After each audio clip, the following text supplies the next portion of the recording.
শুনি ভাই, এত শুনি, তারপরে পুরাতন হয় না।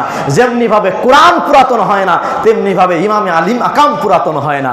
যেমনি ভাবে কোরআন পুরাতন হয় না, তেমনি ভাবে মৌলায়ে কায়নাত পাক পুরাতন হয় না।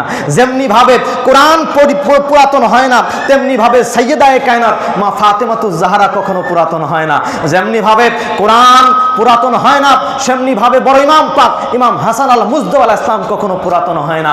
যেমনি ভাবে কোরআন কখনো পুরাতন হয় না, ঠিক তেমনি ভাবে ইমাম আলী মাকাম ইমাম হুসাইন আলাইহিস সালামও কখনো পুরাতন হয় না। কেন হবে? পুরাতন কেন হবে ভাই? কোরআন, যেই কোরআনের কথা আমরা বলতেছি, এটা তো কোরআনে সাবেত আছে, এটা তো লিখিত কোরআন আছে। আর জানাদের আলোচনা এখানে চলতেছে, তারা তো জিন্দা একটা কোরআন আছে ভাই। তো কোরআন যেমনি ভাবে পুরাতন হয় না, এটা তো লিখিত কোরআন ভাই, এটা তো লিখিত কোরআন।